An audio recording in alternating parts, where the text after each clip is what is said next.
Welcome back to Axis Anime. My name is Henshin Ikeda, and today I'll be doing a walkthrough review of Naruto Shippuden episode 298. Now, if you remember from last episode, we find out Gaara is actually talking with his father, which has been reanimated, and they're having a father and son catch-up moment. And moving on past that, we do find out Gaara's father is shocked to know his own son has friends, is missing his Jin cry, but is the leader of the village, as well as the leader of his army? Really? I mean, think about it. Gaara. He was tormented as a child by his father, and his father tried killing him 6 different times. Talk about a rough upbringing. And moving on past that, toward the end of the episode, we do find out Gaara actually attacks his father using his sandhail as a distraction while he corners the rest of these reanimated shinobi with his sand. So that was an amazing distraction in my opinion.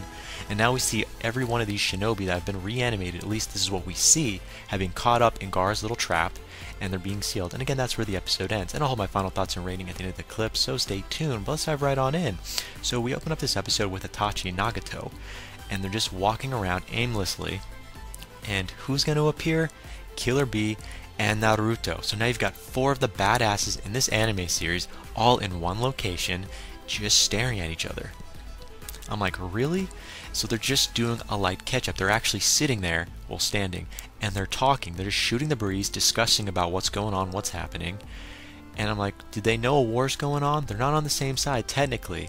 I mean, they've been reanimated, so they don't have a choice, but they have enough time to shoot the breeze. Okay. Fine. Fine. I don't care. So we're taking to a different scene with Kabuto. And guess what? Whatever Itachi and Nagato knows, or what they're seeing, Kabuto knows automatically, so he knows that Naruto and Killer Bee are in one location right there, and he orders Itachi to attack. You know, he uses his little Jutsu, his reanimated Jutsu, to control, Itachi, and he orders him to, attack. So Itachi is seen attacking. And again, that's where we open up with. Moving on to a different scene, so we go to Killer Bee, and basically Killer Bee is blocking Itachi's attack, and it was amazing, and it's right down the middle. So he pulls out his sword, that big-ass sword, you know what it is, one of those special swords. Pulls it out and slices Itachi's attack right down the middle. I loved it. So we're taking to a different scene with Itachi, and it's versus Naruto. Already, I'm loving this matchup, but it's not what it appears. It's not a real fight, in my opinion. Now, I say this, you're sitting down, you're wondering, Henshin, how can you say this? I mean, it's Itachi versus Naruto. Okay, when your opponent no longer can control their body and they're being controlled like pawns, and they're basically telling the enemy about what their next move is going to be, it's not a fight. Think about it. We see Nagato basically saying, I'm going to do this, you may want to dodge, I'm going to do this, watch out. It takes all the fun out of watching the fight, so it was horrible. But again, sorry, I digress. Back to what I was saying. We see Itachi versus Naruto. Now apparently while they're fighting, we do see Itachi asking Naruto about Sasuke, like, what's up, update me. So Naruto actually tells Itachi everything in general about Sasuke and what's happened up to this point. And Itachi's a little like, what, really?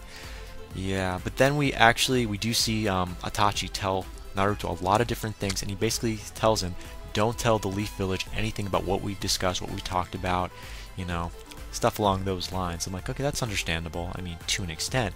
However, we are taking to a different scene with Nagato, and he uses his universal pull, and I love it on Naruto. I'm like, finally, Nagato does something without saying anything. But he just puts Naruto into a rock. He pulls him with his universal pull into a rock. A rock.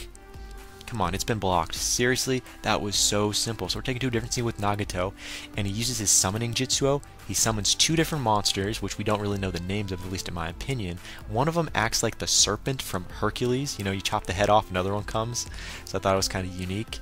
Anyway, sorry, I digress. Itachi surprises Killer Bee. So it's no longer Naruto versus Itachi. Now it's Itachi versus Killer Bee. So they did a little switch in partners, really? It was just getting... Okay, no, it wasn't getting good. My hopes were definitely up there. However, we are taking to a different scene with Itachi, and he's actually caught by Killer Bee, so I thought, okay, so it's the end. However, Itachi kind of tricks, Killer Bee in general, and uses Genjutsu. I'm like, figures, right? I was waiting for him to use it. I'm like... And it was an amazing fight, that's all I can say. It definitely was amazing, because we see Killer Bee being badass. I love this part. Are you kidding me? Killer Bee... for the mother effing win. I loved watching him in motion. Now we're taking to a different scene. Now apparently there's a crow coming out of Naruto's mouth, And at first we think it's the Amaterasu. Hope I pronounced that right. It's Amaterasu, and that's what it appears to be. Everyone's prepped like, oh, it's the Amaretsu. No, it's not. In fact, it's a crow coming out of, Natsuo's mouth, and it's totally not the Amaretsu. So we're taken to a different scene. Now, apparently, Kabuto is just caught off guard of what's really happening. And apparently, Itachi, yeah, he's no longer reanimated. He's no longer in the control of, Kabuto. He's like, what? How did that happen? So we're taken to a different scene with Itachi, and apparently he uses a new Genjutsu, so he's no longer under Kabuto's control anymore, which I already pointed out. So I thought, oh, this just got interesting. Moving on past that, we do find out this Genjutsu that, Itachi uses, apparently it orders him to protect the Leaf Village. Apparently he planted this bird inside of Naruto in their last battle they had for a backup plan in case this were to happen, like a what-if scenario. Apparently, the eye on the crow belongs to Shusui. So the eye belongs to Shusui. Now, if you remember correctly, Danzo had Shusui's other eye. However, Shusui kind of left his other eye to Itachi, which he put in a crow and put inside Naruto's safekeeping. Well, it definitely came in handy. However, we are taken to a different scene with Kabuto. Now, he knows about everything. I believe he's got an angle on what's happening because apparently he revives Nagato. So Nagato is now revived. He's back because he was defeated before, but now he's back. And apparently he uses the almighty push. And I'm like, okay, where's this gonna go? So we find out toward the end of the episode, both Killer Bee and Naruto are having their Genkais pulled out of them, or at least that's what it appears to be. I don't understand really what's going on, but again, that's where the episode ends. As for final thoughts, okay, well, first of all, are both Killer Bee and Naruto getting their Genkai ripped out, or is this just another technique to shut them up? We don't really know. As for, well, come on, Itachi being no longer reanimated, so is he alive now and doing his own stuff now? I mean, is he no longer fully under Kabuto's control? I mean, Kabuto looked like he had something up his sleeve, reviving Nagato, so I can't wait to see where this is going to go, just in all fairness. But again, that is it for my final thoughts. Not too much there, I didn't want to get too detailed. As per my rating, okay, well, I gotta give this a 3.5 out of 5. I want to give this a 4 really bad because of Killer Bee, so this is me admitting it. I'm wrong. Killer Bee, you're freaking amazing. You annoy the hell out of me with all these damn raps you do, but I saw you take out Itachi. You took on Itachi one-on-one, and I loved it. Holy shit, are you kidding me? All those knives, or kunai knives everywhere, I loved it. However, it wasn't enough to score me a 4 out of 5, just because the fights were freaking predictable.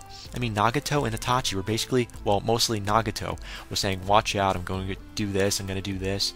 I mean, they're reanimated shinobi. They're not really in control of their body, so it figures they're not really going to attack fairly. They're going to say everything they're going to do to help out their opponents, which is why the fight scenes were really not worth watching, except for Itachi versus Killer Bee. That was probably the most amazing part I've seen. Now, was there any emotion, drama? Yeah, we're not going to go there. No, there wasn't. Was there any new information? Kind of. With Shushui's eye in this crow, I didn't see this coming. No, I honestly didn't see this coming. This was caught me off guard, but final rating 3.5 out of 5, and that ends it for my walkthrough and review of Naruto Shippuden episode 298. But definitely comment down below, let me know, thumbs up, thumbs down, definitely subscribe, check me out on Twitter, and follow me if you like. But let me know what you thought of this episode, and let me know what you think's gonna happen in the next episode that's coming out. But again, guys, that ends it for now, and I gotta go. And before I go, I gotta say it, and I always say it. I mean, why stop now? It's getting good. You can't stop the access, but you can watch the feed. I'll see you later, guys.